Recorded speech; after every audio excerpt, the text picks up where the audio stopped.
Final round of the season of GT World Challenge Europe, powered by AWS Endurance Cup. It is a 3-hour race here in the sunshine in Barcelona. We're at the Circuit de Catalunya and we are ready for qualifying. It is approaching 10:25 local time. The drivers are ready, the teams are ready, and we are ready. And it's an important qualifying session, not only because it's going to affect the grid, of course, for the afternoon race, but also there are points available in the classes for the team that gets pole position. And we still have the championships to be resolved in pro, gold, silver and bronze. It is going to be a really busy 3-hour race this afternoon. Alex Legree down in the pit lane, David Anderson and Joe Osborne trackside. And Joe, this is the track. Yes, 14 corners, 4.6 kilometres split across the 3 sectors and lots of overtaking opportunity.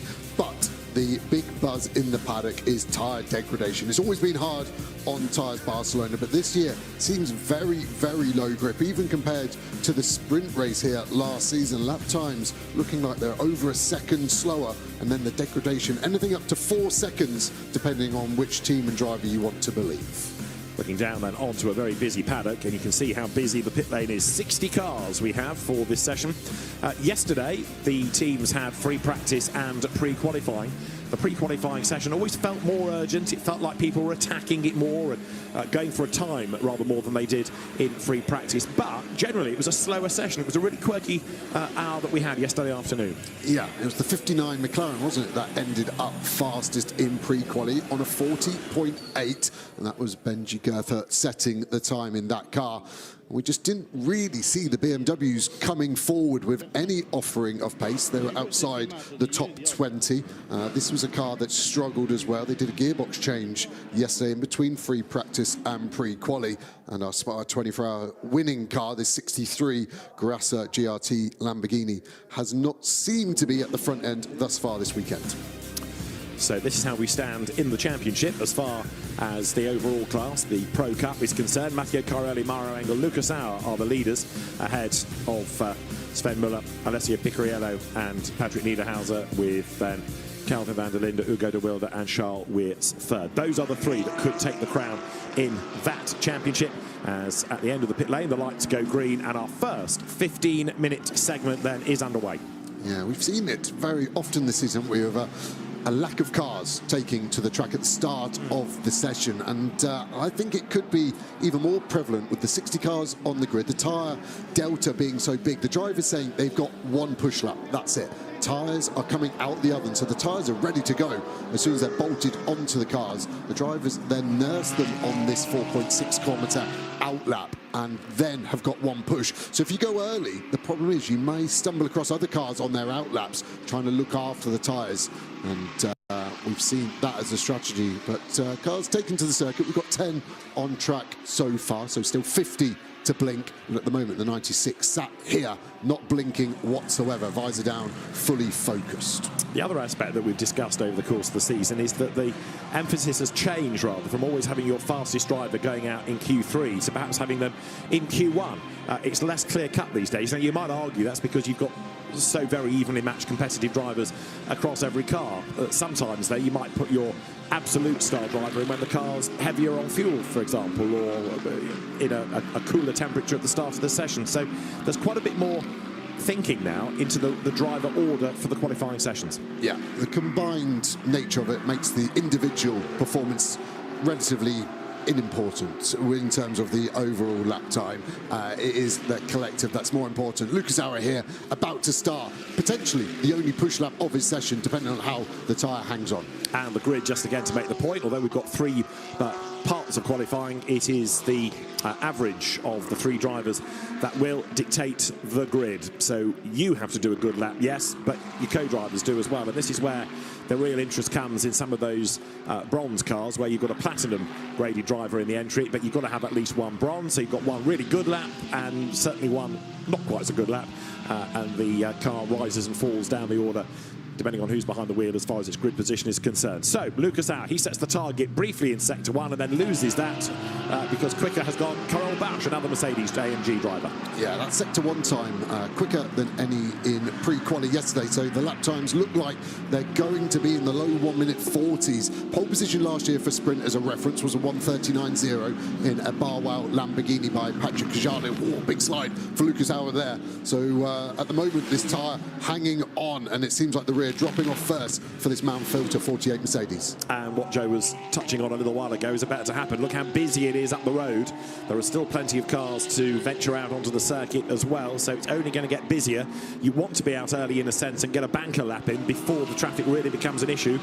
You've got Luke Hartog looking good in Sector 1 in Porsche number 97, the Retronic car that runs in bronze. But from the Pro Cup then, here is Lucas Auer accelerating now down towards turn 13, and you can see a personal best in Sector 1, an absolute best in Sector 2. If it's green, it's good. If it's purple, it's really good. And Lucas Auer then, he's going to stop the clock in a moment and do the target time heading up towards the line. Let's see what he can do then. So Lucas Auer breaks the beam on a 1-minute 40.473. That puts him fastest so far. Yeah, where's that going to be at the end of it? Can Hartog go sub 1-minute 40? Sector 1, very good. Ooh. Just about keeping legal out of 13. One wheel has to be on the track or white line at any one point, and so far he's kept it legal. Crosses the line on a 1-minute 40.7. That Sector 3 went away from 97 Rutronic Porsche. As Ayenchen Guven puts the Schumacher CLRT Porsche to the top of the times, a 1:40.3 is a tenth quicker than Lucas Auer. So Ayenchen Guven goes top. That's the car being shared this weekend by Larry Ten Voorde and newcomer, the Porsche Super Cup champion of this year, Alessandro Giretti. 63, the Lamborghini there, the Spa and Nürburgring winning car of Luca Engschler, Jordan Pepper, Mirko Bortolotti. That is yet to go. You're looking there at Alessio Picariello sitting down, Sven Muller standing, and Patrick Niederhauser will be in their car, number 96. That's another one, of course, fighting for the championship. Yeah, as we go on board with Auer, he is up in Sector 1, 67 thousandths up. He's about to go through Sector 2. Has he got 2 laps on this car, or has the tyre gone? It's slightly down by only 6 thousandths, so there's a chance he could still improve on his time, which is good enough for second at the moment. And it looks therefore that he is going to be able to squeeze 2 proper flying laps out of this set of tyres. So Guven is quicker than Auer, and Guven's going quicker again in the first sector. Lucas Auer then now powering his way out of turn 13, past the new building on the right, on the left, as he drops down to the last right-hander, comes up now in front of that huge grandstand towards the line. The time he's got to beat is a 40.3. The time he does is a 40.5. So actually slower on the second push lap. Yeah, and that's what we're expecting. Caroli, his teammate, looking on at that, and he looks slightly illegal to me on the last corner track limit wise as well, and some track limits getting cancelled at the moment, turns 5 and 10 and 14, and the last one was car 48, so he lost his last lap. It looked illegal on board, and race control agree. So it was slower anyway, but it's been taken off him. So Lucas Auer having to rely on that first lap. And again, it shows the importance where you've only really got 2 proper flying laps to get out of a set of tyres before they lose their peak. You can't afford to be wasting them by running wide. And I'm surprised actually that Auer did so, because he's one of the more experienced drivers on this grid. He's one of the smoother as well. Yeah, and he's been in amazing form all season. Garage 59 releasing 2 of their cars there into traffic, but that's the nature of GT World Challenger Endurance. 60 cars, 4.6 kilometres. There just isn't the space the drivers want, and at the moment we're still waiting for 15 cars to even join us on circuit. So we've got 75% of them out there, but still 25% to go. Yeah, this is the shortest lap at 4.6 kilometres on the endurance calendar. So rather different from, say, Spa, and with such a busy grid. Traffic's going to be a factor from very early on in the race. You can see here, drivers are on the lights. That is Ayenchen Guven's Porsche, the fastest car. Behind, you've got number 5 McLaren of James Allen. That's one that runs in gold, the Gold Cup, which is another competitive class. We haven't yet got any representative times out of gold. As away now goes number 32 BMW then. Sprint champions already this season. And now Calvin van der Linde, along with Ugo de Wilde and Charles Weerts, the outsiders for endurance, but you rule out WRT at your peril. That car is about to trip the beam at the end of the pit lane and join the session. The way does James Allen's Optimum McLaren goes. He comes over the timing line. 13th is the answer to number 5 there at 98 BMW venturing out on the track as well. You would say the BMW was doing a very fair job of staying out the way for cars already on circuit as well, really slowing down to make sure he doesn't impede anyone there as he joins the circuit on his outlap, and that was Arcus Tufathis. Here's Lucas Stoltz. This was a car that was very quick yesterday. This was my tip for pole position yesterday evening over dinner, wasn't it, David? And how's Luca getting on? Pace looked good in sector 1, but look at the traffic, and he's lost half a second in that middle section. I think that's because he is so close to the Lamborghini in front, and he's backed out of this. He's thinking, you know what, there's no point taking stress out the tyre if I'm not going to finish it. But look, there's nowhere to slot into. The only gap is 2 more cars behind him, and it doesn't seem like he wants to let those go, as now Rutronic get tyres on the 96 for Patrick Niederhauser with less than 7 minutes remaining. They could find themselves in a clear bit of track as long as they don't fall over cars on their out laps, or more importantly now their in laps after their push laps. Yeah, the traffic is getting to be the problem. It makes you wonder why they've left it so late, because they knew the road was going to get busy. They've seen how many other teams are on track and are waiting to go out as well. So it's slightly puzzling. However, it might work. Alessio Rovera here has done the absolute best in the first sector, so Rovera the next one to watch. Yeah, this is a phenomenally fast first sector. This could get us into the 139s if sector 2 and 3 follow suit. Anything in the low 40s here in sector 2 would be good as he crosses the line. He's well inside that. This is on for pole position. He's got enough space in front of him, has Rovera here in the 51 cars. We pick up Joseph Loca, who's also on a mega lap. He's coming through into the final corner now. Is this car going to be our first to break the 1:40 barrier? It's a good effort this, isn't it, by the Macclesfield driver. Joseph Loke then in his first season of GT racing comes up to break the beam, and he will go across the line to do a 1:40.041. He goes quickest then by 0.2 of a second from Ancient Guven, who's in the pit lane. We're not done yet. Rovera now goes fastest. He does a 39.8. Brilliant lap by Alessio Rovera then to go to the top of the times, and it proves that even with the traffic on the circuit, you can go quickest. Here is Sprint Cup champion Kelvin van der Linde then bouncing the BMW over the curb at 7. Yeah, sector 1 okay, but already 2/10 down on that purple sector that Rovera did on his provisional pole lap. At the moment, our only car sub 140 is the 51 Ferrari coming through sector 2 now, about to hit the brakes hard for the slowest corner of the lap. Turn down at 10, down to second gear. The lap is okay at the moment, luckily for him. The sister car to the 51, the Sky Tempesta Ziggo car, 93 out the way, going in deep there, trying to rotate the car. This BMW seems a little bit lackluster with the change of direction at slow speed. He's doing personal best, as you would expect, but significantly not absolute best. So no purples being offered up as the car now comes down through 14 up towards the timing line. So Kelvin van der Linde then up towards the beam. The BMW seemed to struggle yesterday in pre-qualifying, but 4th is a pretty decent start, isn't it? 1:40.353.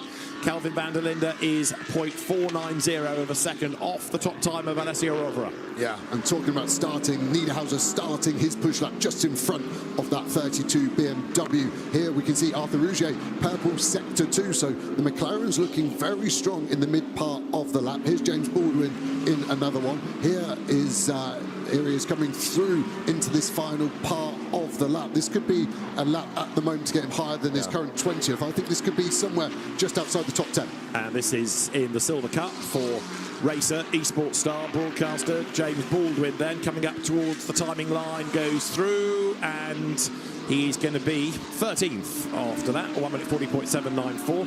James Callit's on an outlap. Jake Dennis in 991, the Formula E champion, coming up towards the end of the lap as well, but he's got a little bit stuck in traffic. The Porsche gets out of his way. This is Jake's view, down to 14.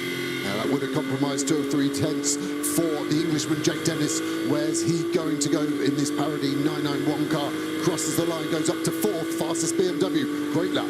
That's going to be significant for the WRT squad, isn't it? So Rovera is the fastest, and then that lap taken off Jake Dennis for track limits. So scrap all that. It puts the WRT entry back to the best BMW. But Adam Smalley, also for Garage 59, has now gone 3rd. So you've got Rovera ahead of the McLarens from the Andrew Picotti, Chris Goodwin team of Loke and Smalley 2nd and 3rd. Guven's Porsche 5th, van der Linde's BMW next, and Arthur Rouget's McLaren, the CSA car, rounding out the top 6. At the moment, the best silver is the Audi of Leonardo Moncini, and the best bronze, Luke Hartog, who is 10th. Yeah, and here's Farthas in Sector 3, has had an average Sector 2 and is now on the back of James Allen in that Optimum McLaren. Allen's been out there for a few laps, so may box after the next corner and release Farfus. But at the moment, Farfus hasn't got the pace to get inside the top 10. Allen does stay out as well. I'm surprised that Stokes down in 21st. He's boxed as well. Yeah. He's done for Q1. And Lucas Auer is also in the pit lane, 7th. Patrick Niederhauser, championship rival, his first flying lap put him 9th. So the Porsche is there or thereabouts, to use that awful phrase. Jake Dennis, in the meantime, trying to put a lap together here without the track limit offences. Coming up now towards turn 12. 2 personal bests, but nothing really to base it against. He and Mirko Bortolotti are the 2 without a lap time. Yeah, and at the moment he would be 4th if he had not run wide. Turn 5 was his indiscretion. The previous lap just about legal. Out of 13 into 14. 1 more track limit, 1 more corner to go. Can Dennis keep it legal? He can. He's going to push to the line. Where's this lap going to put him? The answer is he breaks the beam. He's 23rd then, so not quite as good as anticipated. This is Patrick Niederhauser, 9th. Now he has done a good first sector and a not so good second sector. As you can see, he's lost a little bit of time in sector 2. He's a couple of tenths down on what he ideally needs to be. So Niederhauser following this pattern of the first lap being really good, the second being not quite so good. And is he going to see it out? He is. He's going to get to the line rather than box. But Patrick Niederhauser comes up now towards the timing line. The best lap of the session, Alessio Rovera, the only driver in the 139s. Patrick Niederhauser breaks the beam. And that lap from the Porsche was better, 140.494. That brings him up to 8th. Were this to be our grid, you would have the 48 Mercedes and the 96 Porsche fighting for the championship side by side on the grid. Yeah, that would be an interesting battle. Rouget still out as well, and not many cars improving after their first flyers, so it's only really able to improve that lap if you've had traffic, which obviously is quite prevalent out there. Over the line in the background is going to come the Tommy Foster-driven McLaren of RJN. The 2Cs Mercedes AMG goes by. Trouble with McLaren getting out of the way there. This is Tom Leben coming up towards the timing line, sharing with British GT champions Charles Dawson and Cian Dewis. Tom Leben goes through, and that puts the car up to 33rd and 6th in class, 6th in the Bronze Cup. And shout out to the Audi in 9th of Moncini, our silver class pole position at the moment. Sandy Mitchell in the VSR Lamborghini has got the clear run as Harry King gets out of his way in that Verstappen.com Aston Martin. It's not a great middle sector though, and when the tyre drops off, there is nothing you can do as the driver. That grip is gone forever. The tyre's fastest at the start of his life because that's when the rubber is at its softest. Checker flag is out. Harry King getting out of the way, as Joe mentioned, currently 4th in gold and leading the Gold Cup within the championship. Harry King sharing with Thierry Vermeulen and Chris Lullen. This then is Mirko Bortolotti, the CrowdStrike 24 Hours of Spa winner, along with Luca Enschler and Jordan Pepper, and the Lamborghini then now coming over the brow out of turn 12, down the hill through 13, keep falling into 14, and Bortolotti personal best and personal best, not purples though. So where is this lap going to put him? He needs a high 139 or a very low 140 to be in the game, and he comes across the line to go 4th on a 140.232. That puts Bortolotti ahead of Ian Guven, who was the first driver to do a pole position time. Yeah, more importantly, that's 63. The balance looking really nice, so they could have a fast race car as well. And of course, drivers hyper-focused on qualifying performance, but the race is where it matters, and that's maybe where some of the strategy is going, is making sure the car is good for the race. The other thing, strategy-wise, is these tyres have to be used by this driver that has done quali in the race. So if you've done less laps, Joseph Loke's the best, he's done 1 flyer. His tyres are the freshest out of anyone inside the top 10, whereas the 99, the Audi, they did 4 flying laps, so they've got another 15k on them over the Loke 59. So don't pound round, going slower and slower and taking life out of the tyres. Do 1 lap and then box. This is the quickest car thus far, the Ferrari of Alessio Rovera. The Ferraris didn't look all that startling yesterday though, did they? But when it matters, the team's stepping up to the plate. Yeah, they've really turned it on. And it's always nice as a driver when you're in your own second bracket, the only one to be in the 39s. And they've obviously got a fast car over the lap. And we've seen issues for the AF course. And we in the races, the contact at Nürburgring really hurt them. But they've been very fast over a lap. And that's been a story season long. Alessio Rovera, reigning Endurance Cup champion. With Alessandro Pierguidi, who's not here this weekend. So into the car to join Vincent Abril comes Ye Yifei, the Le Mans winner. this year. So far, Alessio Rovera by 0.178 of a second quicker than Joseph Lote. McLaren chasing Ferrari third. Another McLaren, Adam Smalley. Lamborghini fourth, Mirko Bortolotti. Porsche fifth, Ian Schenguven. McLaren sixth, Arthur Rougier. BMW seventh, Kelvin van der Linde. Mercedes AMG, the best of those, eighth, Lucas Auer. Porsche ninth, Patrick Niederhauser. And Audi 10th, Leonardo Moncini. The best of the golds, Adam Smalley. The best of the silvers, Leonardo Moncini. The best of the bronzes is Luke Hartog's Porsche, that is 11th in the times. All 60 did record a lap time, although one or two further cancellations even after the checkered flag. So that's all of interest. Now, though, we have to monitor the pace of the two co-drivers, and it is the average time of the three that will determine the grid. One or two cars perhaps out of sequence, but get some quick drivers on board, then they're going to be shuffled up the order accordingly. So a few minutes, 7-minute break, and then you get the second driver into the cars. Just work to be done really on a new set of tyres that corresponds to this driver, the allocated set. There is the car second in pro in the championship. Patrick Niederhauser's work done. He was a winner here with Sven Muller in sprint last year, but in endurance for this season, life's been a bit tougher. Alessio Picariello looks like he's going to go next. They were second at Spa, winners of the IGTC part of the CrowdStrike 24 Hours. They've had a sprint win, Patrick along with Sven Muller at Zandvoort, but not endurance winners. Alessio Rovera, though, fastest so far. Let's go to Alex Legui with Alessio. Alessio, once again, brilliant start to your session. What did you find that you unlocked today, and also what information did you give as you handed the car over to Vincent? Basically, yeah, it was a good lap. The only thing was I got a track limit, and we didn't know if it was the first or the second lap, and it was the last corner, so you took also the next lap. But in the end, P1, I'm really happy. I just said to Vince that probably the peak of the tires is the first lap. Already the second is giving up a bit. But yeah, it's a good start of the session.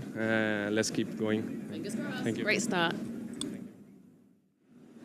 Alessio Rovera, the fastest driver so far, and that's a good lap by Rovera, as you were saying, the only driver to get below the 1 minute 40 bracket, and even a couple of drivers in that part of qualifying tied on time.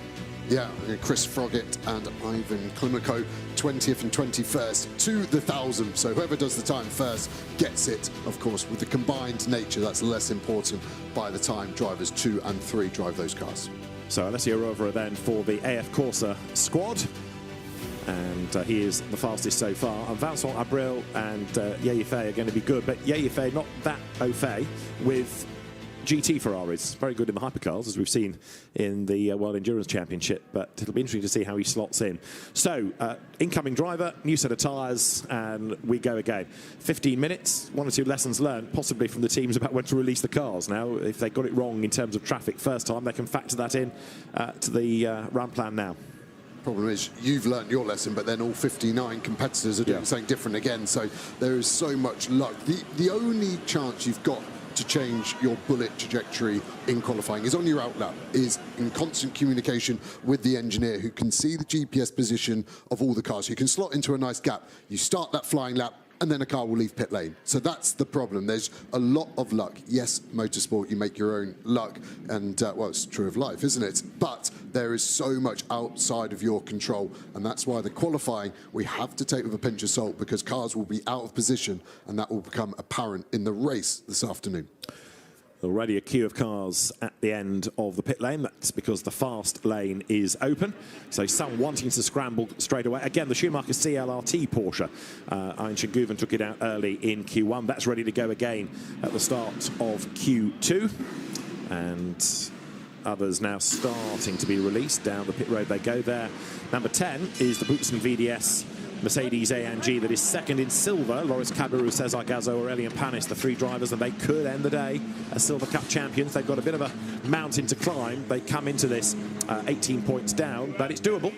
Yeah, it really is, and a good illustration of how tight pit lane is as well. You have to work with your neighbours. You can see the yellow Mercedes now with Caroli aboard the 48 trying to push into fast lane, and it's like any traffic jam in the real world. You've just got to commit to it, and you're not here to make friends. And luckily for him, the Greystone GT on its first entry, the sister car there with a problem pulling off straight away into the slow lane. Absolutely. So 81 then grinds to a halt.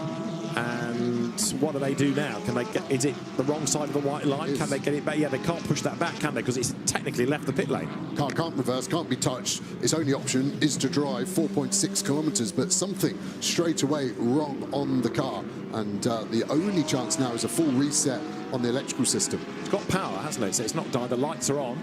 So hopefully they're in at Salikov. He's on the radio to the Windward team. There's a marshal there trying to get his attention. I think he was suggesting go backwards, but you can't do that. No, I don't know if the marshal's suggesting he would push it, and then that would be outside assistance. You can see Salikov there getting probably a bit frustrated with the marshal, but they are going to push it. And is that going to get in the way of the WRT team, which are tight on pit exit anyway? Now, one of the SRO pit officials comes across to assess the situation and oversee this, because he will know the regulations far more than the marshals, and if the regulations say you can't touch it, that needs to be adhered to. So there'll be radio communications between officials and race control, and also between driver and team. So that's a drama that 81 could well do without, because don't forget that that car is second in bronze and therefore is in a championship battle. Yeah, and a full reset has been done. You can see Salikov now saying to the officials something with his hands. So maybe he's happy, maybe he's pulled away and there's been an alarm on the dash and he's having to do a full reset. I think he's saying, push me back. This problem looking more and more terminal for the 81 car. So the car is pushed back as we can now concentrate on the healthy cars, which are on the circuit. So over the timing line has just gone 22, Larry ten Voorde, very, very successful Porsche 1 Make champion, driving in this part of qualifying. Here comes 48, Matteo Cairoli, his first season driving a Mercedes AMG, not a factory driver, but parachuted into the team, and he has looked mighty in this car, just as he has in European Le Mans Series, for example, in LMP2 prototypes. But he made his name as a Porsche driver, had a rather frustrating season with Lamborghini, and this year has slotted in to join Engel and Auer very, very well indeed. Yeah, he's been a great addition, hasn't he? And he's done well with the traffic as well. It looks like these early goers in Q2 have got the space. He's on the headlight flasher, just letting the Valkenhurst Aston Martin in front of him know that he is on a push lap. And it's a good sector one. It was purple. That's now been taken away. And it's a Porsche that's stolen it. The Porsche is looking very strong here this morning at Barcelona. Absolute best sector one by Larry ten Voorde then, the Flying Dutchman. Matteo Cairoli dropping downhill in the Mercedes AMG. There's a Valkenhorst Aston there getting out of the way. So ten Voorde doing a Guven, if you like, looking to set the initial target time in the Porsche. You're on board now with Cairoli. Road clear ahead of him up at 9. Yeah, the Aston Martin got out of the way well of Soderstrom there. So now look at all that clear space. His competitors will be jealous at that. They've timed it really well at the man filter. Windward Racing through sector 2, a 40.2. That's okay. This is going to be another low 1 minute 40 lap, I think, for the 48 car. Keeping it somewhere at the sharp end. And that's what you need to do as one of the three drivers, is deliver the lap. And at the moment, this car looking like it's going to be starting somewhere on the first 3 rows of this 60 car field. So here is Matteo Cairoli then coming down towards the end of the lap, and we will see in a moment where this is going to put the car. You can see the lap time, you can see the average. He goes fastest. It's a 1:39.947 then for Matteo Cairoli, and ten Voorde goes even faster to do a 39.920. So that now, as the average lap, is a 1:40 for the Porsche, 94 thousandths up on the Mercedes. Sean Galeo here we're on board with, and the 991 is on a stonking lap 2. This is on for a high 1 minute 39 as well. And it's Cairoli's sector 3 that was phenomenally fast. And Galeo just about keeping a wheel on the white line. Huge snap of oversteer as we turned into the final corner. That's made him run wide. We're going to lose this lap. We've lost 3 or 4 tenths with the oversteer. We saw this guy yesterday talking about rear grip balance, and he was saying it was loose, and that was a great illustration. And again, a snap of oversteer for the 50 Ferrari. These cars seem to be very low grip around the whole circuit. So up towards the completion of a lap, then comes Antonio Fuoco in number 50 Ferrari, as this is currently the car 11th. It is Alfred Renauer at the wheel. that was a lap from Fuoco as well, a 39.4. That's the fastest lap we've had of the weekend. So now the 50 Ferrari taking it to the sister 51. The AF Course team seem to be having good pace right now. Over the timing line then comes Renault, the Herbert Motorsport car, and that moves up the order to 9th. What you have on that graphic is the average, whereas we've also got the isolated session times, and at the moment Antonio Fuoco is the fastest on a 39.488. So again, that Ferrari looking very, very racy indeed, although the average is still advantage Porsche. It's the sister AF Corsa Ferrari, so we need to see where 51 of Vincent Abril is, and the answer currently is that he has yet to record a flying lap. As you look at Nicole Grenier now, board number 9. Yeah, like you're saying, the timing tower showing us combined time, so cars will drop and fall, especially as we wait for Q2 drivers to register a time as Grenier comes through the last corner. But if you do want individual qualifying and a lot more data, the GT World app is free to download on iOS and Android and gives you a huge amount of information as Grenier puts a lap in that puts him 4th. And this is the flying Fuoco then on fire, isn't he, Antonio Fuoco, as he's got the Kessel Ferrari up the road ahead. Antonio Fuoco's best lap thus far is the 39.488. Good first sector, not so good middle sector. Comes across the timing line. Can he improve from second? No, he stays second, and the lap is slightly slower by around about 1/10 of a second. So same pattern. A second push lap seems to start well, but ebbs away. The tyres are almost suggesting they've got a lap and a half in them. Yeah, or do you need to push a bit harder on your out lap to make them really ready on lap 1? Rolling lap, if you put your sector 2, 3 and 1 together, would be very fast, but unfortunately the lap is made up 1, 2 and 3. That's Renat Salikov then back in the Winward Racing pit box, having been pushed there by the team, but big dramas. That car having not yet been able to turn a lap, and as you say, something very suddenly went wrong. The car was released, and straight away Salikov peeled out of the lane. The trouble was he crossed the white line at pit exit. This is another newcomer this weekend, the Greystone GT McLaren. It's number 77, as you see. Amongst the drivers are Zach Meakin, currently behind the wheel, who's raced in GT4 as well as in the McLaren Trophy, and this year's McLaren Trophy champions, Michael O'Brien, who's been a GT3 race winner in the British Championship, and Jaden Kelly, the Australian. As down the pit lane comes Matteo Cairoli. Work done. Yep, 3rd place at the moment for this car. Like I said, I think this is going to be top 3 rows, so somewhere inside the top 6 by the end of all 3 qualifying sessions. Ben Tuck here in the 777 Almana, this white WRT BMW, and Ben Tuck, one of the busiest drivers out there at the moment. He seems to be racing every weekend, and speaking with the team, they've been very impressed with the young Englishman's performance this year. He's come a long way from Mazda MX-5 racing, has Ben Tuck, looked after by Ollie Gavin, and it's been a good idea to place him in the WRT squad this year, and in gold, where he's quietly gone about the business, hasn't he? He's had a class win, he's fighting for the championship, but has been able to do that away from the brightest of spotlights. Comes across the line 4th fastest, good effort this. So Ben Tuck 5th in the session, puts the car 4th on average, 93 here. The Ziggo Sport Tempesta car, the very rapid Eddie Cheever at the wheel of it. Yeah, and this car also run by AF Corse, so the 50 and the 51 out the same stable. They seem to have a fast car there at AF Corse. We've got a slow car in front. Is that the RGN car potentially just setting up a lap? Okay, at the moment, won't be in the dirty air. Through the final corner for Cheever. This lap should be somewhere inside the top 8 in the session. Keeps it very legal on the last corner. Was that too conservative? Crosses the line now. The car goes up to 5th place for Eddie Cheever. And 7th in this part of qualifying. Now, this is Vincent Abril in the car that Alessio Rovera was fastest in during Q1. So we need to see where Abril can get in terms of the average time, in terms of the grid position, threading his way then past the traffic. Marvin Kirchhoff, in the meantime, has done an absolute best in the 1st sector in McLaren number 59. That's the Pro Cup entry. Abril, personal best. Now it's a proper flying lap, a proper push lap if you prefer. He's got a Valkenhorst Aston just up the road ahead. But this needs to be in the 39s, doesn't it? It does. Luckily for him, that Valkenhorst getting out the way. Very legal on track limits. Again, the drivers have got to find the right line. Too wide, you lose the lap. Too conservative, you're too slow anyway. He pushes to the line now. Where's this car going to go up to? Back to P1. It is indeed. So Vincent Abril then is 3rd in the session, but the car is fastest on the average lap time.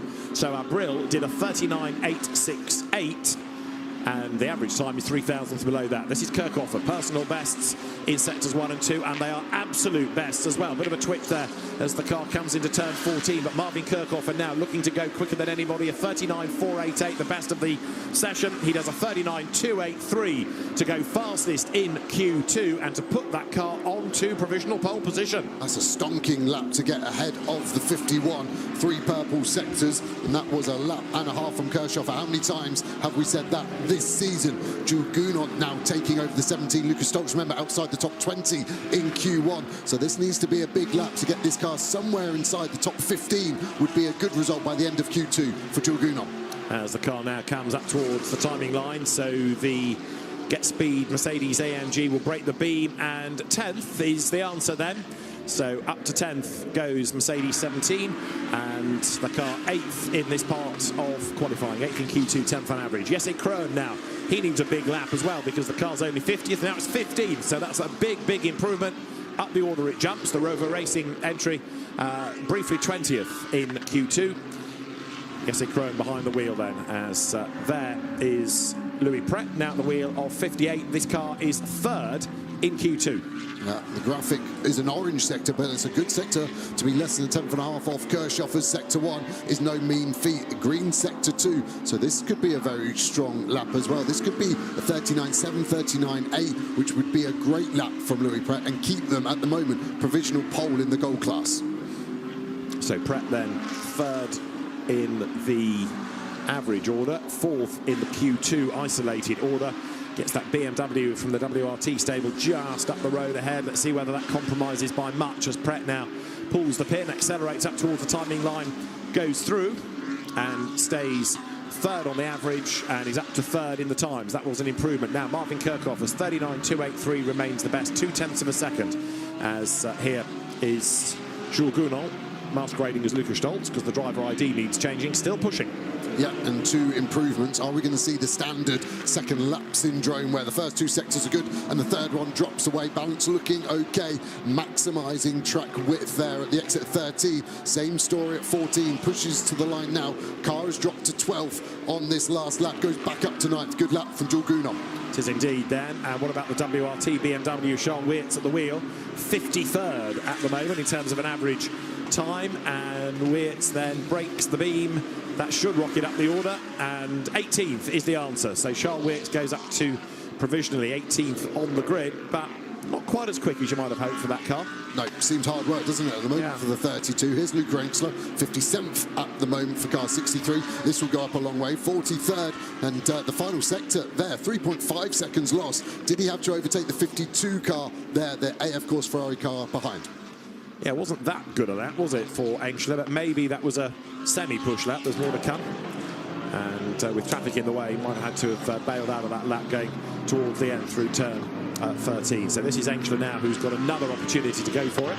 Winner of the Crown Strike 24 Hours of Spa, remember, and also having been rapid at the Nürburgring. So it is Engstler behind the wheel, improves in sector 1. Laying down the rubber out of 4, though, the tyre now starting to work harder. This is the second lap where the tyre drops off. You've got to be more accurate as a driver. You've got to be patient with it. You can't overdrive the tyre going away from you, so you need to respect that and drive to the limits of the car. If you overdrive it, you lose time as much as underdriving, and that's the balance you have to find on this high-deck circuit here at Barcelona. Engstler then coming up to the end of the middle sector, wide out of the curve at 9. We've got the 2Cs, Verstappen.com, Aston Martin just up the road ahead as Engstler gets to the end of sector 2. Another personal best. Now, this is falling away pace-wise, though. They are personal best, but they're not fast, are they? No. And this car, I think, is going to struggle to get inside the top 20 by the end of this lap. A Lamborghini working the rear tyre hard, it seems, every time we see it exiting a second or third gear corner. It's leaving a set of 11s. Here it's Lulham, so he's going to cross the line now. Where can he put his Verstappen.com car? Here's Engstler going to finish his lap. 44th at the moment. He now goes up to 8th. That was a phenomenal end to the lap. Really good effort. And Lulham, by the way, lost an earlier lap for track limit offences, so he's just done a time for this session that puts the car 15th in Q2. And Luca Engstler then having gone over the timing line. 17th was where the lap was in Q2, but it does bring the car into the mix on the average. So Chris Lullen here has to go again. As I say, he's just done his first proper lap, given that the earlier one was taken off him for track limit abuses. Chris Lullen, who's going to be regraded for next year in the FIA driver categorisation, and that is, on the one hand, proving good because it means he's had a successful season, but bad because he's going to go up a category. Yeah, and it's going to have to change the class there in the Triple One. CSA McLaren finally gets out of his way. It wasn't a fast Sector 1 at all for Lullen, and when you've lost your fastest lap, you need to regroup, and the checkered flag is now out.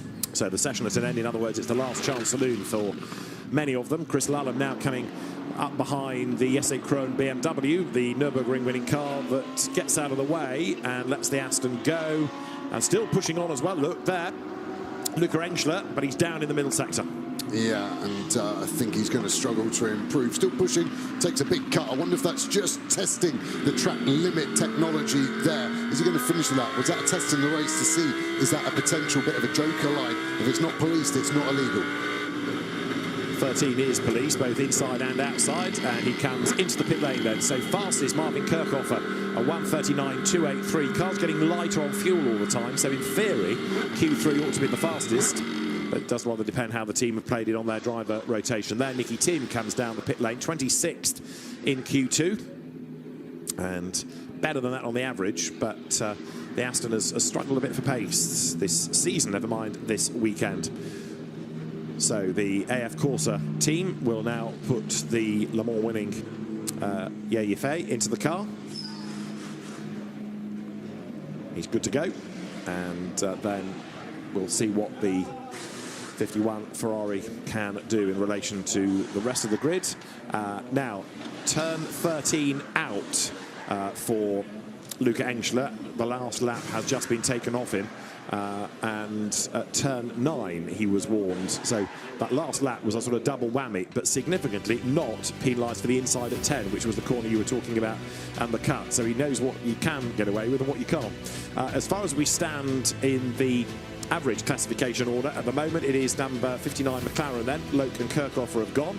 Rovera and Abril are second ahead of Smalley and Pratt. Rougier and Gachet, Guven and Tenvoorde are fifth, and then it's Alessio Dono and Antonio Fuoku in sixth in their Ferrari. Auer and Cairoli's efforts have put them seventh, and Niederhauser and Picariello, their championship rivals, are 11th. Got to go down quite a long way to 20th on the grid though now to find Kelvin van der Linde and Charles Weers.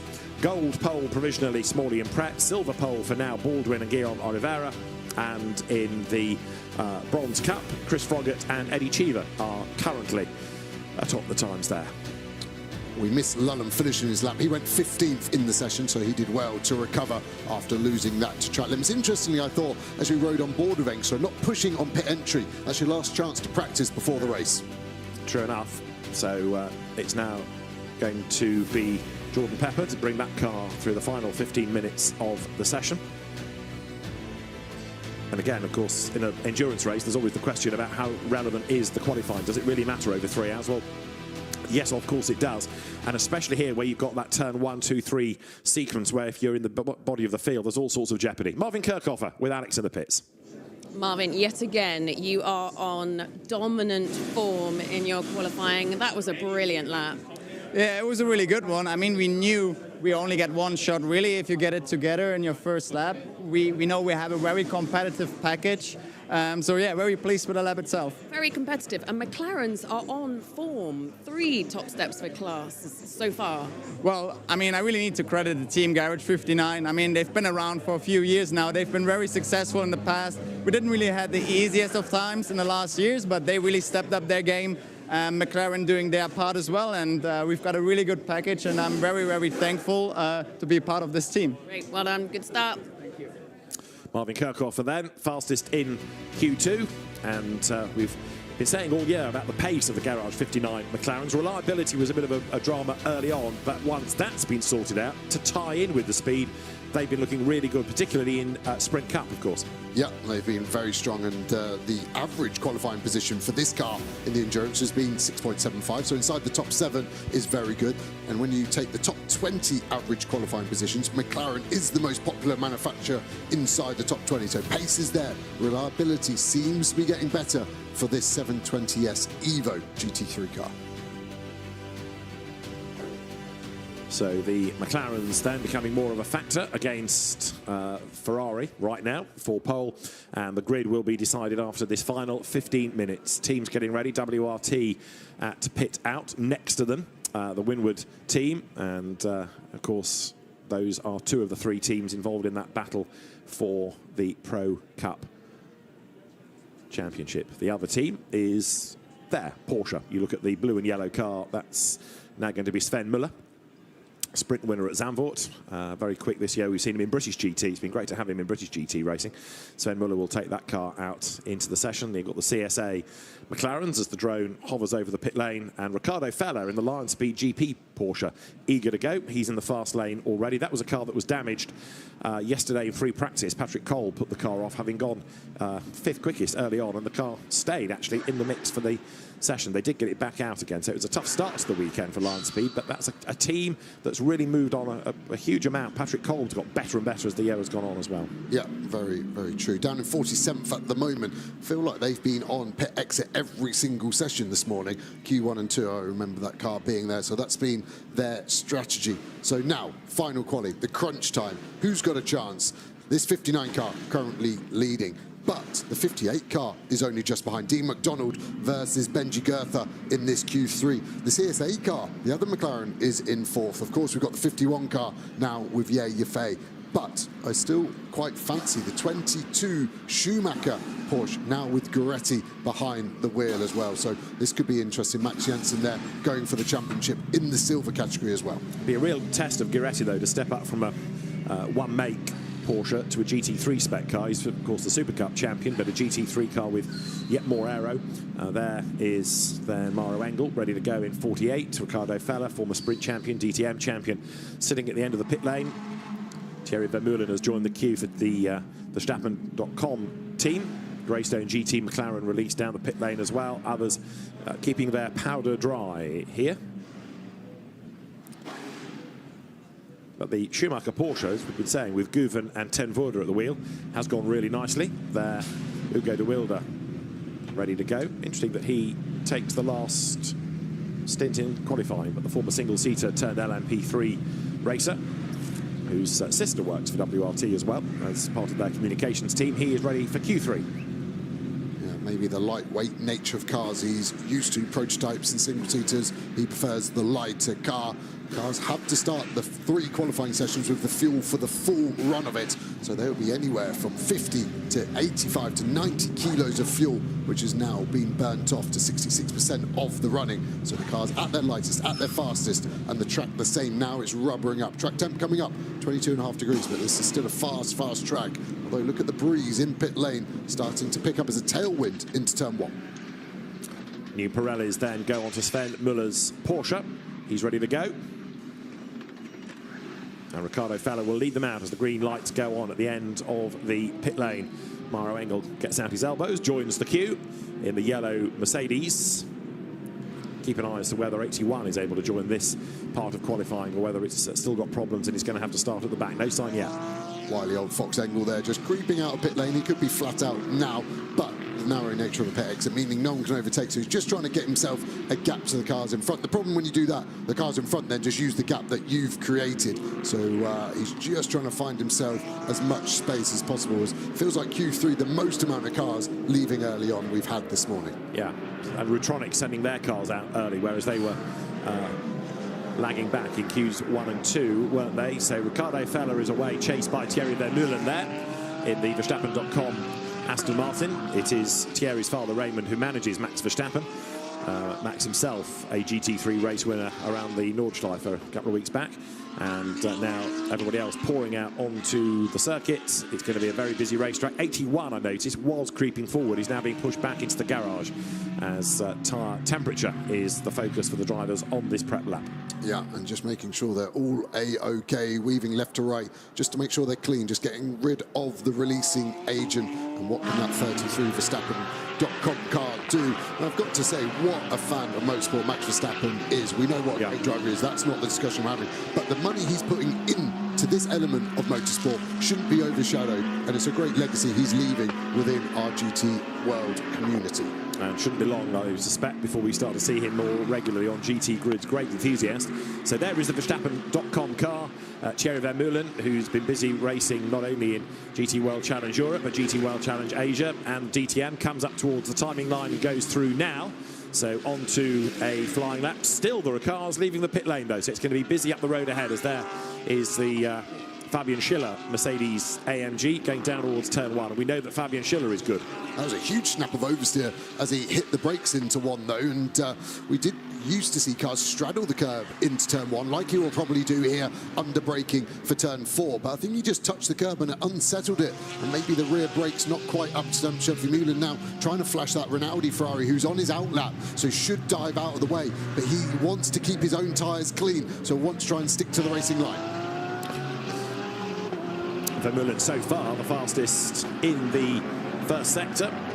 So the front engine Aston Martin accelerates down the hill. Remember, they've been splitting their time, Thierry Vermeulen and Chris Lullen, between this and also the Ferrari in Sprint Cup. So two very different types of race car. They are already the overall championship Gold Cup winners. You take the points from Sprint and Endurance and you combine them, and in that championship they are untouchable. And to do that in two different types of car is very impressive indeed.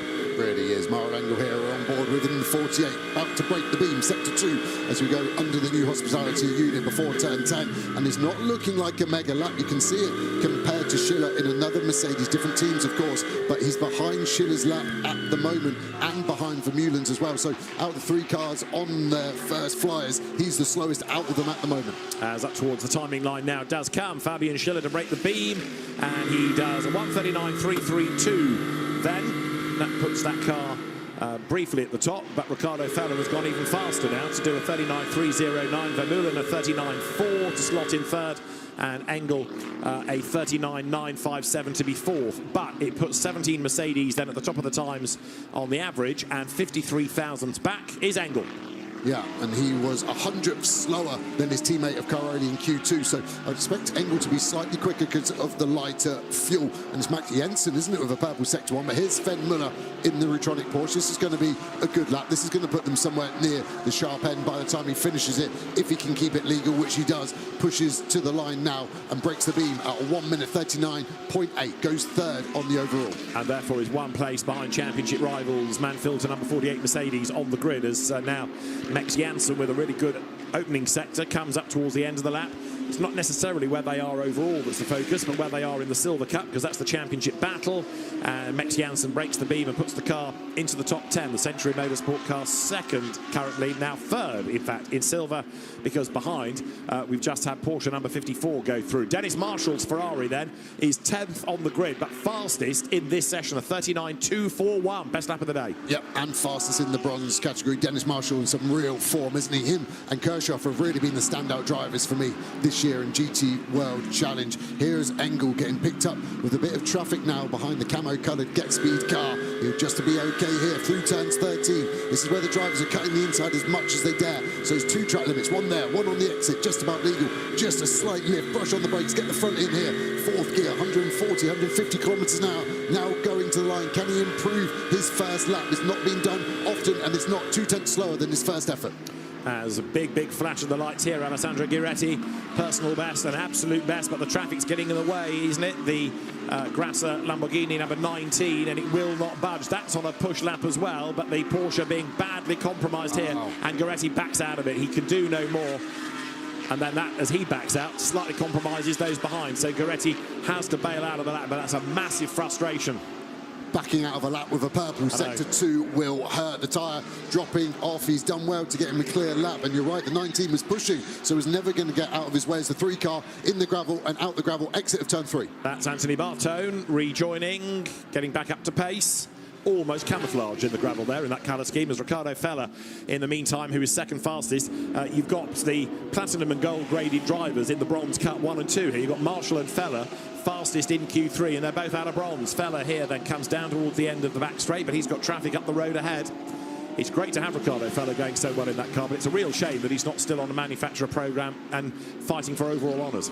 Yeah, and a good lap from Fuminelli in the other Kessel car. The crazy livery one is the way I would synopsise that one. Fella here going through sector 3 now. He's going to box. He's bailed out of this. The tyre has gone for him, and that is going to be their position. Best case is going to be third in the bronze class. Here is Hugo de Wilde at the moment. Hasn't set a lap. That's why they're 41st. So it's going to be a huge gain of position if he doesn't get held up with that traffic in front. Mikey O'Brien in the Greystone car, and then you've got the Nordic Racing Mercedes as well. This is going to be a difficult sector to keep clean.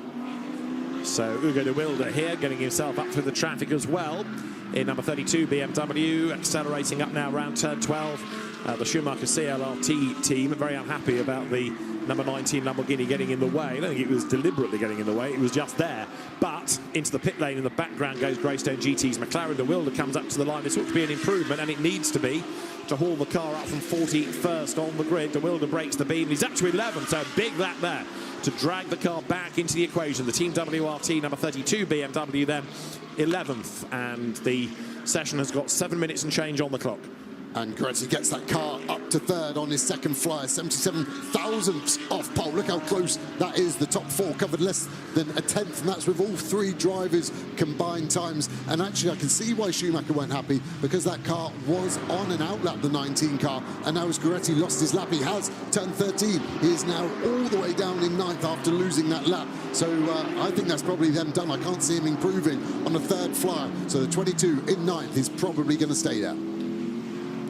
81, we understand, is not going to be able to rejoin qualifying, so whatever that problem is, it's a big one as Ye Yifei gets way up the yellow banana curve, the sausage curve there, coming out of turns 7 through 8, and as he comes out of 9 now, this car 35th in the times. You're looking at Al-Faisal Al-Zubair as well in gold, and of course he's fighting for championship honours here in another of those WRT run cars, the Al-Manar Racing by WRT car up to 9th. Good lap by Al-Faisal Al-Zubair, who really has adapted well to GT cars. Perhaps struggled a bit more in single-seaters, but he's going really well in GT racing. He's looked, again, impressive this year. Yeah, and impressive sector 2 for Ye Yifei, but his sector 1 was a little bit off. Is this going to be the difference? Is this going to stop the 51 getting on pole? We're still yet to see the 59 and 58 McLarens put their times in Q3. They're nowhere at the moment, and Ye Yifei goes up to first. He does, but that's not being reflected on that average. It was 18th in the session. It was a 140.228. Now that is confirmed on the timing tower. So Ye Yifei's efforts put the car fastest on average, even though that was only the 18th best lap in Q3. I'm slightly hesitant that it might be taken away for track limits, but it has stood as Alex Arca in silver, number 99. Then the Audi comes up over the line. Dean McDonald, look, has done a personal and an absolute best. Alex Arca goes up to 7th now in the Audi, and Dean McDonald is coming down towards turn 14, 41st in the time. So where is the number 58 Garage 59 McLaren going to end up? He will break the beam now, and the answer is first. Fastest on average goes Dean McDonald, and that is a 39.6 as the average time, a 39.3 as the lap time. So Dean McDonald 5th in Q3, but he puts the car onto provisional pole. Purple sector 2 as well. Goethe just in front is starting his first push lap as well. We can see him here in turn 10. It's been a good lap so far. This is going to be incredibly tight between the 58 and this 59. The car squirreling under traction, 550 horsepower, trying to be laid down on this slippery surface. A big snap of oversteer as well. Goethe's had a standout year.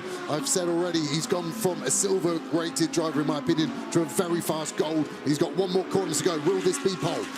So far, it's a McLaren from the Garage 59 stable on pole, but is it going to be displaced by the sister car as Goethe breaks the beam? Goes second. It is a Garage 59 1-2, then 58 from 59. 1,000th between them. How do you want fair between 2 sister cars? That's the average margin. In terms of the session, Goethe was 9th. You've also got Tom Fleming in another of the Garage 59 McLarens up to 8th. In the session. There he is. This is Tom Fleming then. That's 7th on average and 8th in Q3. Dennis Marshall then is the fastest of all of the day and the car 24th on the grid. But Dennis Marshall's 1:39.241, 68 thousandths up on Ricardo Feller as the top time. McDonald's on a chance here, although it's not an improvement sector 2. He already had purple, so he's 400ths up. Fleming's going to cross the line first in the 188 McLaren. Where's he going to go? 7th at the moment. He goes up to 5th. Can McDonald get a bigger gap than 1,000th? He crosses the line. No, tyres gone. Yeah. What has Pepper got? This car seems to be flirting with us. Hits the limiter there, trying to get rid of a gear shift into turn 9. The V10 Lamborghini engine bouncing off the rev limiter. It's got to be a big lap, this, because it's only 51st in the times, this car, and Jordan Pepper has not yet got a lap time, so whatever he has here is going to be it, pretty much, with 3 more minutes to go. The South African driver there makes the run out of turn 12. It's busy up the road. There's a Porsche ahead, which hopefully is going to get out of the way. Jordan Pepper, just when he doesn't need traffic, he's going to encounter a slower car, I fear. Raffaele Marciello has gone across the line and put the Rover BMW 17th. Jordan Pepper then accelerates up toward the line. Don't get distracted by the Porsche ahead. And Jordan Pepper will break the timing beam now to go 8th fastest then on average in number 63. And that's Marciello running wide and getting a wheel into the dirt. And I think he's backed out of the lap. He has. Yeah, you think he's going to try and go for another one, but he's not in the best bit of space. It's Bastien Boos in front of Pepper. Luckily for him, Boos about to start a fast lap. Goretti's lost another lap at some point. He's down to 16th now. Disastrous session for the 22 car. That had a chance of pole position, but this session has unravelled. Yeah, that was track limits. He had a lap taken off him for track limit offences. This is Marciello also running wide. Very wide, in fact, coming there out of turn 12. Stone's getting brought onto the circuit as well. Is that a Dick Dastardly move just to try and slow the cars behind, or is that him just pushing beyond the limit of the 98 car, which at the moment down in 19th place? That's going to be a difficult 3-hour race for them this afternoon that starts at 3 p.m. local time. Trying to think back to whether we have had, under the combined qualifying system, a non-Pro Cup car on pole position. We have had bronze on pole at Spa, but that comes out of the Hyperpole. But right now you've got a Gold Cup McLaren then on provisional pole position by 1,000th of a second. We might be making history before we go racing even here. So the number 58 McLaren on average times the fastest. And we've got a minute and a half just about before the checkered flag comes out here. Yeah, we had a bronze car on pole, didn't we, at Spa 24 in 2023, but that was the Hyperpole session, yeah, exactly. Not the combined qualifying, as I was saying. So there, Marciello, he was going for another lap, but it's been spoilt by 2 slower sectors and traffic in the way, so he's backed out of it, and that's Marciello done. Yeah, I mean, he's trying to dive out of the way, but actually I think the Comtu Aston Martin's on an in-lap as well, so you get a bit of awkward communication of trying to help someone out, but you both hold the door for each other and end up just tripping over each other. Track's getting a bit quieter now, with more and more of them having done what they can, heading into the pit lane, so Marciello is, I think, going to follow suit. The Ford Mustang there rumbles its way over the line, one of the 2-Hap Racing Team cars, and in terms of shuffling to the grid, I don't think we're going to have very much more now. Do you think Garage 59 will be happy with their qualifying? 60% of the top 5 is occupied by themselves. I think they'll be content with that. I mean, the question of the 188 crew will be, why couldn't you have got third? But really, really happy there. Adam Smalley, Louis Prett with his crash helmet on, Dean McDonald celebrating. And they know that with everybody else of pace now in the pit lane, they're done. Even Philippe Pretz there joining in the celebrations, father of Louis and GT2 AM champion himself this year. This is former Alpine champion Laurence Lequertois. Yeah, finishing the lap at the moment, 59th there. Needs to get this car up the order to stay in this very competitive silver class. Traffic getting out of his way, so he's got everything there. Checkered flag now out, keeps it legal. Going to push the line. It's going to be in the 1:40s when he breaks the beam. 1:41 actually, the last sector going away from him. Gets the car up to 40th. So good effort done there, as James Kelly looking at there in the McLaren, second of the cars in shot there, and James down in that middle sector there in number 111. Pretty experienced racer these days, James. He finds a seat in just about any GT championship going, doesn't he? Yeah, and his father racing a McLaren GT3 as well in the UK. This car hasn't registered a lap time yet. This lap, not the fastest from James Kell, but I think it will get him inside the top 10, maybe even inside the top 8, depending on how this final sector goes. But interesting strategy from CSA here to only allow Kell to get 1 lap on, unless he's lost track limit laps. He has. So James Kell goes through and he's 11th at the end. That's a very, very good effort. But yes, he had lost at least 1 lap through track limit offences. So celebrations for McLaren drivers as the combined efforts of Louis Pret, Adam Smalley and Dean McDonald nearest to us puts the number 58 car to pole position for Garage 59. It was actually Kirchhoffer's Q2 time. It was the fastest out of all 180 drivers, though. So a 39.2 for him versus McDonald's 39.3. And Kirchhoffer's time was a 39.283. So Marshall slightly quicker. Oh, sorry, yes. 2:41. So Dennis Marshall in Q3 does the best time of the day, but only by hundreds. But even so, bragging rights are available. And of course, Marvin Kirchhoffer will point out that the car was lighter on fuel and all the other excuses. But Dennis Marshall then, the fastest of anybody, and that coming from the Bronze Cup. Right, well, that was dramatic, and that was only qualifying. So Adam Smalley, Louis Pret, Dean McDonald are on pole position, and they're on the gold pole as well. Second going the way of Joseph Loeb, Marvin Kirchhoffer and Benji Goethe. That car then is the fastest from the overall class, if you like, ahead of Alessio Rivera, Vincent Abril and Ye Yifei. Best of the silvers, James Baldwin, Guillermo Oliveira and Tom Fleming. And you've got to go a little bit further down the order to find the best of the bronzes. But that top 20, very competitive. Fair play to Greystone, getting the 77 McLaren up there. Damage sustained in testing in the week, but a top 20 is a good outcome. 14th for the Guven Tenvoorde Giretti Porsche that's not really fighting for the championship. The Porsche that is, the Niederhauser Picariello Müller car, is 10th. And for WRT in the end, BMW number 32 having a slightly tougher session. That ends up 21st. Ahead of the Mattia Drudi, Niki Tim, Marco Sorensen, Aston, and Nicola Rossi, Nicola Schiro and David Fuminelli are the best of the bronzes on the average. Dennis Marshall's time bringing the Blattner Larison car up to 26th overall. Kolb, Rindone, Feller third in class. And inevitably, there are one or two that are going to be out of sequence, like Gabriele Piana, Renat Salikov and Marvin Dienst. They are relying effectively on the Piana time, but because they weren't able to get the three, then that car is going to start at the back of the grid, assuming that the problems can be cured, ready to go racing. So that does give us a really nice jumble grid, and I suspect the first few corners are going to be very frantic indeed. Yeah, a great session from McLaren. That was the big takeaway from that. And although that's their 5th endurance pole as a brand, that's the first for all 3 of those drivers. So fantastic job to the car crew of the 58. So the teams now have a pretty brief period to sort the cars for the race. Let's look at the highlights of qualifying then here at the Circuit de Catalunya, with a busy track for the first part of qualifying. Porsche taking on McLaren. Good effort by Adam Smalley for Garage 59 in Q1, but a very good effort by Alessio Rovera, who went fastest of all. Rovera in the number 51 AF Corsa run Ferrari. Q2 started very badly indeed for Renat Salikov. 81 Mercedes joining the fast lane and then having to bail, and that was a problem that put the car out for the rest of the session, as Eddie Cheever was looking good in number 93 and Ben Tutt likewise in the 777 Almanar Racing by WRT BMW. Antonio Fuoco charging along in number 50 Ferrari to drag that into the equation out of a good effort in Q2, but Marvin Kirchhoffer was the man to beat, and he will be the time topper in the second 15-minute part. To determine the grid then, the final 15 minutes would get underway.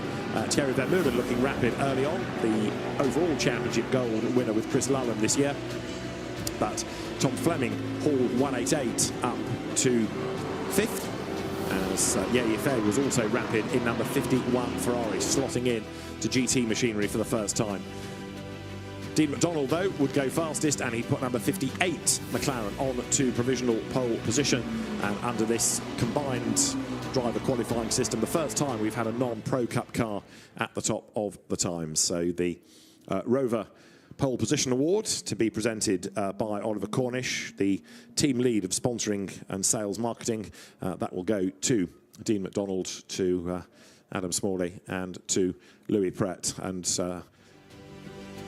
they are making their way up from the far end of the pit lane to where the presentation will be. This is how we stand in the championship, don't forget, with Cairoli, Engel and Auer 5 ahead of Müller, Picariello and Niederhauser. Van der Linde, De Wilde and Weerts are the outsiders, but they are still in with a shout, so don't rule them out. anything can happen over 3 hours. All it takes is for damage for your rival, and it can all change. So that's the overall situation. And it's going to be a three-way fight. So there's the race in isolation to focus on, but then there's also the championship to look at coming up later on in the day. 3 o'clock, the race starts here. Right, to the Rover Pole Position Award. Let's get back down to Alex in the pit lane. Well, wowie, boys. You have certainly decided that you are going to shake things up today, and that is history made. The first gold car on the Rover Pole Position. I mean, how does it feel? Honestly, it's amazing. We've been close a few times this year, but all three of us done a mega job. The team, I mean, yesterday we were a bit in a struggle, but honestly, they've done a mega job overnight once again, and really, really happy to end the season like this. Dean, just talk us through that lap. I was a bit nervous, to be honest, for the lap.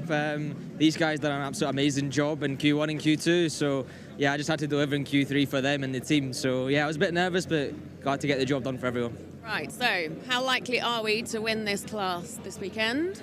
I mean, it won't be for lack of overall. Yeah. Oh yeah, go for the whole lot. Yeah, it's not going to be for lack of trying. Look, these guys did an absolute mega job. Proud of what we achieved, and yeah, we had no luck all year. We've been, safe to say, probably one of the fastest without luck, and I think now's our time just to show everyone what we're capable of. Good, fantastic result. You are now going to be handed the Rover Pole Award, courtesy of Oliver Cornish, Team Lead Sponsoring and Sales Marketing.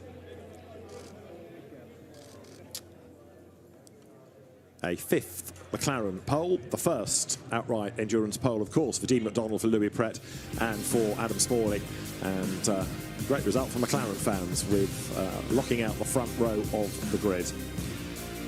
An excellent job done then by Garage 59, and that is certainly going to give us a great race to round out the Endurance Cup season. It's lights out at 3 o'clock. We'll see you for all the drama of a championship deciding final round later in the day. Bye for now.